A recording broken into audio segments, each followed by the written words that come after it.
ह्या पोरग्यांका पोरी देतच नाही. आताच्या पोरींना असे भजन करणार असो असो पण त्यांच्या मनातच फॅन्ड्री बिंड्री करलं असतं. एका फॅन्ड्रीच लागतं दादा.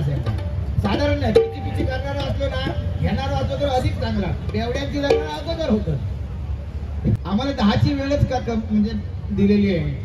हो आमचं भजन रसिकच 8 वाजता कामावर घेऊन येतलो. तो घराकडे जातलो चाय पाणी दिल्यानंतर पितलो. नाश्त्याचा विषय तर संध्याकाळी. मग भजन ऐकू घेणार तोपर्यंत आमची भजना बंद झालेली असते. आता भजनाचं स्वरूप कसं तुम्हाला सांगतो. भजनाचं स्वरूप कसं आहे. एखादा माणूस येतो की औषधासाठी एक गाणा, बापसासाठी एक गाणा, मग ताईसाठी एक गाणा, माईसाठी एक गाणा, दादासाठी गाणं, ही गाणी. या गाण्या सिरियल मधून आपण काय घेतो. याची त्याच्याबरोबर, त्याची त्याच्याबरोबर, त्याची त्याच्याबरोबर, कोणत्या बरोबर ते तो ठाव ठिकाण नाही. एखादं एपिसोड जर मिस झालं कोणतो तर समजतच नाही कोण कोणाची बायको आधी. ताईला बघा कुळकुळो असं घेऊन कुळकुळो करतात. गुटखा त्याचं नाव गुटखा म्हणजे काय त्या म्हणजे त्या बनवल्याला काय शब्द वापर नाव पण काढेल ना. गुट आणि वरती खा म्हणजे एक मधनच काढून टाका फक्त आणि हो तेवढं खावा. ते काय काय लोकांना काय सगळ्यांना सांगा ना. आता कोणाची नावा घेत नाही नाही तर लकी ड्रॉच येत आहे. पण समाजाला लकी ड्रॉच काढेल आता हे मी आहे. पण आता काही लोक जरा कमी पडले अजून होते. 4 चौघात इज्जत काढून जे मजा असताना ती लोक दिघत नाही आणि काढत तशी नाही राहिली. आता ती लय पिढी गरीब हो ही एवढी साधी. एखादो माणूस येलो हातात जर तंबाखू असलो एखादो माणूस जर येलो गावातलो मोठो तर त्याका सांगते चुना काय ही आजची पिढी आहे. भगवंत परमेश्वर आहे त्याच्याशिवाय काही नाही. तुझ्याकडे किती पैसे किती काय असू दे. अहो गेले कपाटा भरून पैसे होते. कोरोनाच्या काळात 1 रुपया त्यांच्या कपाळाला लावून आहे.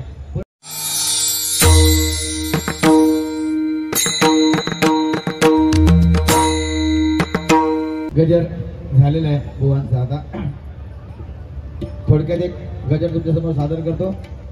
नंतर अभंग होणं खूप गरजेचं आहे म्हणून मी स्वतः थोडा कमी कारण मध्ये थोडासा वेळ गेलाय. आता वाटलं लकी ड्रॉ मध्ये माझा नंबर लागात एखादी पैठणी माझ्या बायको गावात ते आपलं नाव सोपतंय पाठसून असो. भारी ठरल्यापासून माझीच ती किटा तर होती असं. आणि कोकणचं महत्व आणि कोकणी माणसाचं कर्तव्य आणि कोकणामध्ये सध्या काय परिस्थिती आहे त्याच्यावर भाष्य करणारा गजर बुवानी सादर केलाय. अतिशय सुंदर. कारण कसं आहे बुवा असं काव्यांची गरज आहे पण ते ऐकणारे लोक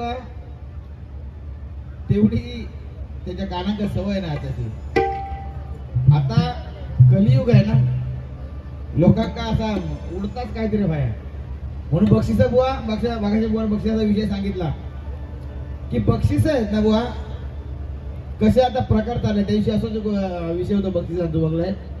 तर बुवा तो बारीक चालू पण नाही झाली फक्त सामान लावता आणि बक्षिसीला म्हणजे काय म्हणतं का बक्षिसीला की म्हणजे वेळच त्यांना माहित नाही की कधी देऊचा आता म्हणजे अशी ठरलेली असते किंवा बक्षिसा वाटून किंवा देऊचे पण त्यांना अक्कल नाही तेवढी कधी देऊची ती. म्हणजे असं नाही कसं असतं म्हणजे बघा सांगतो बक्षीस कमी मिळालं म्हणण्याचा अर्थ आमचं भजन चांगलं झालं नाही किंवा असा विषय नाही. आमची भजनं जशी असतात ना की खिशात म्हणजे हात घालून वेळच नाही त्यांना गावात. बाकी त्यांना का उलटूच आहो बाहेर मध्ये बायकांका पैसे उडवणे किती होत लाखो पैसे उडता पण एखाद्या भजनी माणसाकडे कारण सगळ्यांना माहिती आहे भजनी बुवांका किंवा ह्या भजनासाठी एखादे 4 पैसे गेले तुमचे फुकट जाणार नाही ते सन्मार्गित लागणार कारण ते पैसे नामस्मरणासाठी दिलेले असतात. पण आता लोकांना त्याचा महत्वच नाही होत. ह्या सांगवान पण आता ह्या सांगवान न पटण्यासारखी गोष्ट फक्त आता जाता काही गोष्टी आहेत. या ठिकाणी आमचे प्रकाश साहेब आहेत मगाशी स्टेजवर आल्या त्यांनी सांगितलं की वेळ होती 10ची पण बुवा तुम्हाला सांगतो की माझा उशीर काय झाला उशीर किती झालो माहिती आहे ना मच्छिंद्र गावडी उशीर किती झालो. विषय काय बुवा की लोकांचं एवढं प्रेम आहे. आजचा भजन होता बुवा तुमका सांगण्याची हसण्यासारखे मोठं योग झालो. आजचा 10 तारखेचा भजन होता आमचा 10 फेब्रुवारीचा. मी बोलले मागा काय जमाचा नाही म्हणून तुम्ही सांगल्याप्रमाणे मी तामी केलंय विद्यार्थ्याक पाठवलंय. तो विद्यार्थी गेलो कधी असतात 10 जानेवारी आणि विद्यार्थी लांबचो नाही तुमच्या जवळच माझ्या हा. तो गेलो 10 जानेवारी मंडळी आणि काय मंडळी गेली हो ते का हैराण केलं नाही आता म्हणून आज या 10 तारखे मागा भजन करूचा लागला विषय तर नाही पण असा विषय होतो असता असे कधी कधी किस्से घडतात वाचनाच्या माध्यमातून पण या ठिकाणी प्रकाश साहेब हो गंगाधर साहेब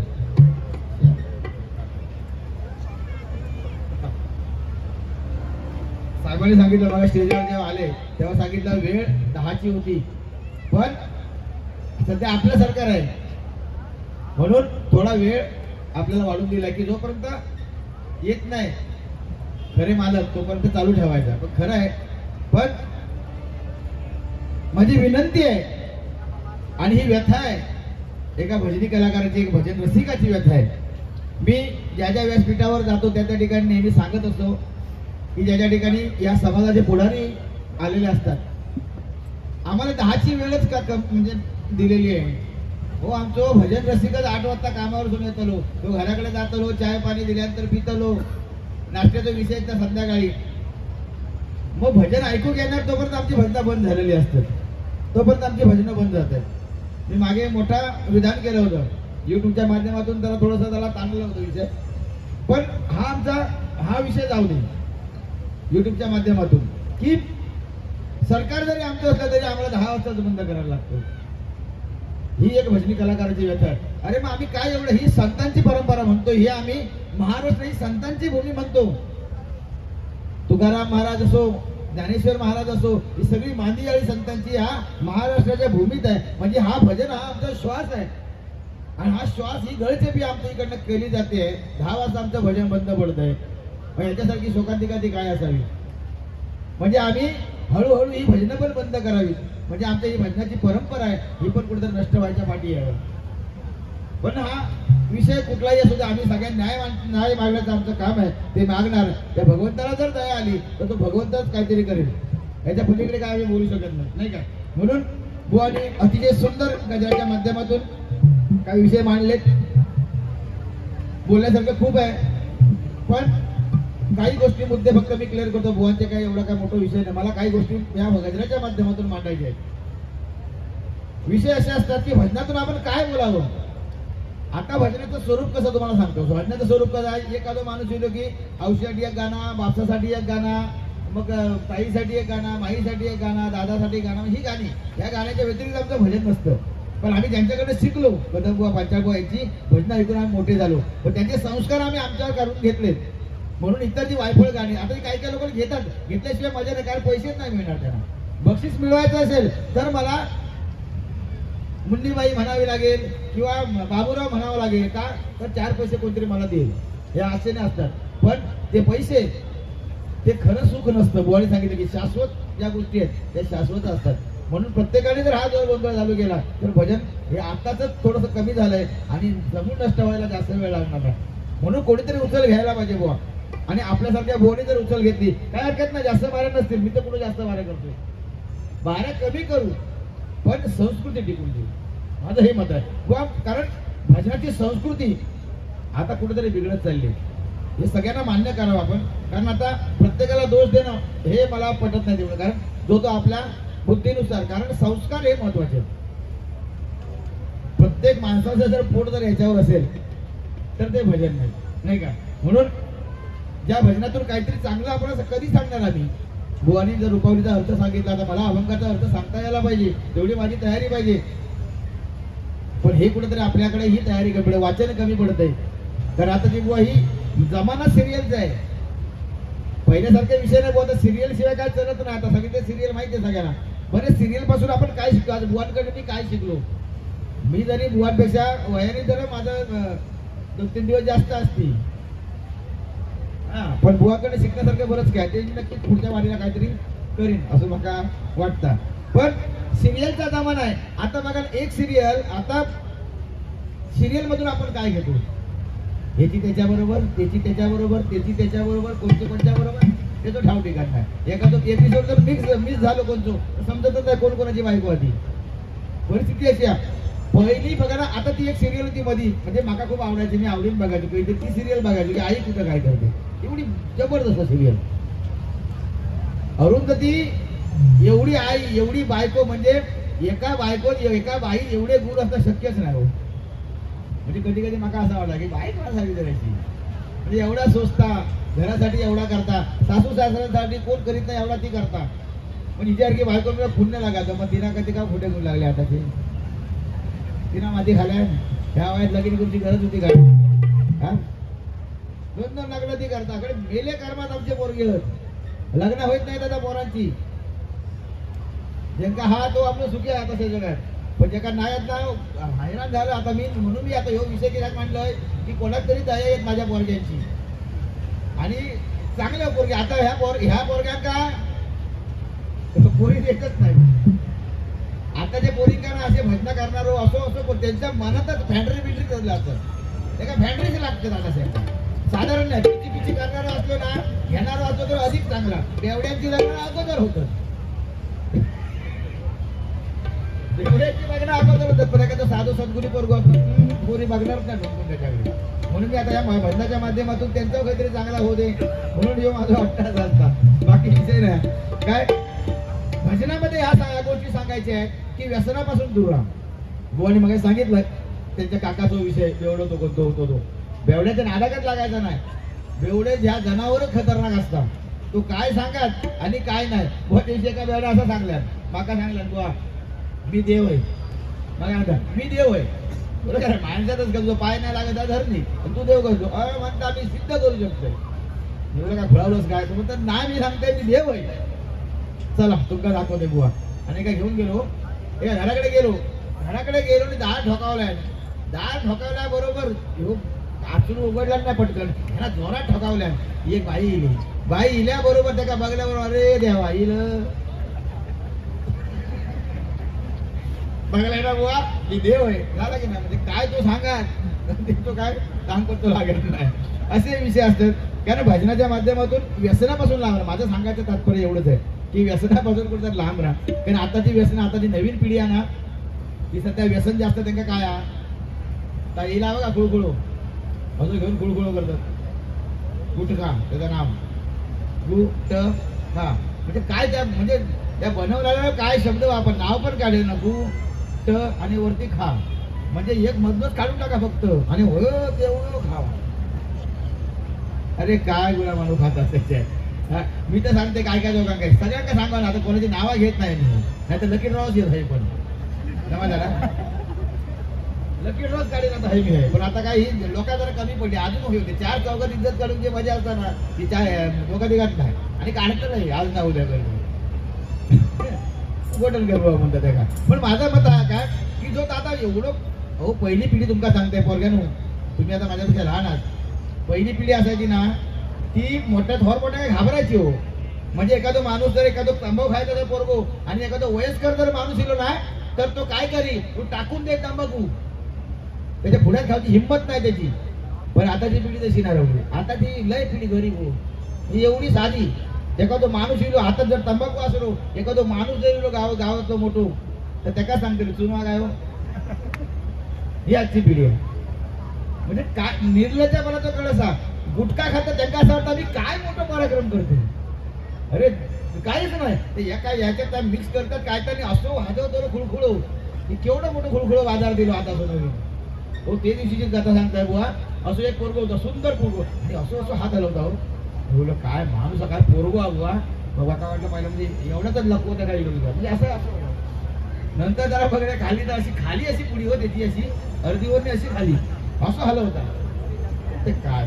पण मी सांगते प्रत्येक जो गुटखा खाता ना त्याने फक्त माझे एवढाच फक्त 2 शब्द ऐकायचे खावा खातच यामध्ये का तुम्ही आपल्या पैशाचं खाताला. कारण हे डायलॉग तुमका माहिती आहे सगळ्यांना. कोणाचं विचारला एवढ्या एक कशात पितं तो म्हणतो तुझ्या बापाच्या पैशाची जागा मी म्हणजे सांगणार लोक.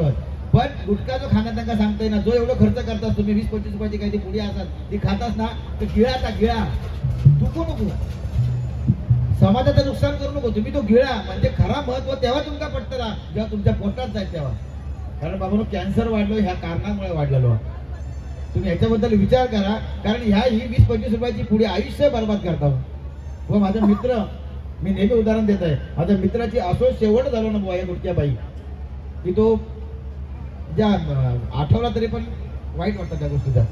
पण माझ्या ह्या भाई बिडिंग आहे मला ह्याच सांगणार भजनाच्या माध्यमातून जास्त थिल्लरपणा जास्त धांगड हे गोष्टीचा विषय नाही गोटेकर ह्या करीत नाही पण काय ज्या गोष्टी मी सांगू शकते आणि तुम्ही ऐकू कारण ही आता मी मानाची गोष्टी आम्ही अधिकारवाणीने बोलतो तुमच्याशी पण ह्या गोष्टी तुम्ही फक्त थोडंसं पाळा ह्या व्यसन जर करायचं असेल तर नामस्मरणाचं व्यसन करा हे हरिनामाचं व्यसन करा बघा तुम्हाला आयुष्यात नाही तुम्हाला काय कमी पडलं तर बघा मला कारण की ज्या गोष्टी आपल्याला भरभरून देणार कोण आहे तो फक्त भगवंत परमेश्वर आहे त्याच्याशिवाय काही नाही तुमच्याकडे किती पैसे किती काय असू दे अहो गेले कपाटा भरून पैसे होते कोरोनाच्या काळात 1 रुपया त्यांच्या कपाळाला लावून नाही परिस्थिती बघितलेली आपण डोळ्यांनी कोरोनाने आपल्याला सगळं दाखवलंय पण आपण सुद्धा आपण काय काही चांगल्या गोष्टीवर आपण दुर्लक्ष करतो बघा असो जास्त काय आता वेळ घेत नाही फक्त गजरकडे थोडक्यात बोलतो मी गजर या ठिकाणी केला होता तो काय मागा वाटत नाही बरोबर नाही काय तो गजरनं म्हणता बुवानी मग अशी आठवण केली की लोकराजाची ते गाणं माझं एवढं पॉप्युलर झालं एवढं हिट झालं आणि त्या गाण्यामुळे एक ओळख मला नवी मिळाली ते फक्त गाणं तुमच्यासाठी मी या ठिकाणी सादर करतोय फक्त थोडं एकच चरण जास्त चरण मी म्हणणार नाही बघा कारण त्या काही गजर जसं की आमच्या पांचाळबुवांचे गजर म्हणजे प्रत्येकाच्या मनामध्ये अजून तो कोण लोक विसरणार नाही त्याच्यासाठी त्याची चाल त्याची बांधणी ह्या गोष्टी महत्वाच्या होत्या बघा आणि आम्हाला सुद्धा ती चाल तशी भेटली आणि तो गजर लोकांपर्यंत पोहोचला बघा चाल पण किती सुंदर आहे बघा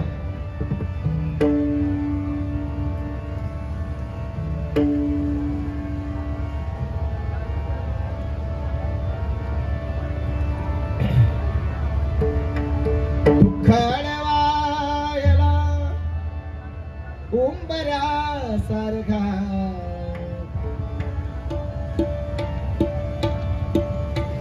बोलसाठी पण गाणं आया असा मित्र पाहिजे दुःखडवायला उंबरा सारखा मित्र वनव्यामध्ये गारवा सारखा मित्र वनव्यामध्ये गारवा सारखा दुःख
बुवाने खूप सांगितलं मी मग काय सांगितलं पाश्चात्य संस्कृती सध्या फोफावली आहे आता बघा हे फेब्रुवारी चालू झालं सगळ्यांना काय माहिती तरुण वर्गात जास्त माहिती आहे आता दिवस कार्य चालू झालेलं आपले बरोबर ना दिवस कार्य पहिला दिवस माणूस मेलो की कसं पहिलं दुसरं तिसरं चौथं पाचवं 10व्या 11व्या 12व्या 13व्या वर्षाचा विषय नाही आता तुमचे चालू झाले दिवस एवढे उद्या तोडे परवा तोडे हे डे चालू झालं डे म्हणजे दिवस म्हणून मी दिवस कार्य म्हणतोय एक शेवटचा दिवस कार्यामध्ये कधी 14 फेब्रुवारी हा सगळे दिवस आहेत बाबांनो प्रत्येक दिवसात बघा माका फक्त एक दिवस कळत नाही बुवा तो विषय माका तो जरा नवीन पिढी माका विचारतो सगळे दिवस रोज डे म्हणजे काय तो गुलाब वाट काय गुलाब देतात काय तो प्रॉमिस डे काय तर प्रॉमिस करतात तेवढ्या पुरता असा विषय नाही. मग नुसतं साडी डे मग त्याची साडी घालायची म्हणजे बाकीच्या दिवशी काय घालायचंच नाही त्याची साडी घालायची. मग साडी घालून पण आता सण असायचा लागतात तेव्हा आता हल्लीची पिढी साडी घालतात म्हणजे मुली. मग दुसरं करतो तो डे पण तो हगडे जो बुवा ना तो महत्वाचा मला कळत नाही म्हणजे त्याच दिवशी नक्की काय करतो हा म्हणजे हगडे ना म्हणजे काय करतात अजून माहित नाही कारण आपले दिवस करतो आपला विषय ना आपलं दिवसाचा विषय नाही का ज्या प्रेम करत होता तेव्हा आता काय तो विषय ना प्रेम होता तेव्हाची प्रेमा आमची वेगळी होती. आता ही प्रेमा कसली आमची तेव्हा झाडातली प्रेमा आता काय कोण घाबरता प्रेमांगाने नाही ना आता बोल बिन बोबाट त्यामुळे संस्कृती जशी आता बघा तेव्हा कशी संस्कृती असायची की अंगभर वस्त्र ही संस्कृती होती. आता जेव्हा एखादा फाटक्या वस्त्र आपल्या जर अंगावर इला तर त्या दळीद्रपणाचं लक्षण ठरवायचं त्या टायमा काय फाटतो काय दळी झाला अंगावर येणार असा असायचा. आता जेवढे फाटले तेवढी पाहिजे परिस्थिती आहे बाबा. अरे पण सगळ्यात जर आम्ही असा करू लागला तर पुढे काय तुमचे विषय जबरदस्त आपले नाही का म्हणून सांगताय ही पाश्चात्य संस्कृती आपण हे विसरून द्यायची. आता बुवा सुद्धा कसं माणूस येऊ बोला काय काहीतरी एकदम असं सुक्याच वाटता नाही त्यांना म्हणजे जबरदस्त माणूस हा म्हणजे मग काय सांगितलं नाही बुवांना की मी घराकडे नसते सिंगल भजना बुवांका जास्त म्हणून मी आपलं एखादा केलं तर किती राग त्यांना या सिंगल भजन आज मी केले तर केवढं राग म्हणजे ह्यो माणूस 3-3, 4-4 करतात तेव्हा आम्ही काय बोललो नाही कधी हा पण एवढं माणूस तुमका सांगताना आज्ञेत पण व्यवहार ज्ञान शून्य हे काय तर मोठेपणा सांगा पण व्यवहार ज्ञान एकदम शून्य. दिवशी असं झाला घराकडे गेलो होते मी आणि बघलं विषय पावसाचा सीझन होतो वहिनी सांगल्या आमच्या की तुम्ही जाता बाजारात म्हणता बाजारात जाताय मी तर छत्री घेऊची होती तुम्ही माका माहिती आहे तुम्ही काय करताला तुमका मी सांगून ठेवतोय आज पाहुणे घरात गेले म्हणून तुमका पाठवतोय म्हणजे मी जेवकच होतो त्या दिवशी तुमका पाठवतोय व्यवस्थित काही छत्री घेऊन यावा म्हणताय माका माहिती आहे असं काय मी राजेंद्र आहे मी इंद्राचं अवतार आहे त्याच्यामध्ये माका बघतोय कसा कायदा ते म्हणतात बघा तरी तुमका शिकवतोय जी काय वस्तू घ्यायच्या ती अर्ध्या किमतीत मागायची जी काय वस्तू अर्ध्या किमतीतच मागायची सुरुवात म्हणता माका काय कळत नाही का मी जातो गेलो माणूस हो बाजारात गेलो मालाडच्यात आणि बाबानं छत्री घेतलाय छत्री बागाने चांगली छत्री काढल्याबरोबर तो म्हणता बाबा कशी दिलं सुरुवातच म्हणता फोन या कशी दिलंस म्हणता 400 रुपये काय 400 रुपये 200 दे चांगला घराकडे ना अर्धीच मागायची 200 दे तो म्हणतो काय साहेब हो 400 ची किंमत मागा परवडत नाही 200च दे म्हणतो जाऊ दे ठीक आहे सकाळचा भाऊ ना हरकत नाही तो म्हणतो साहेब 400 नको 300 150 दे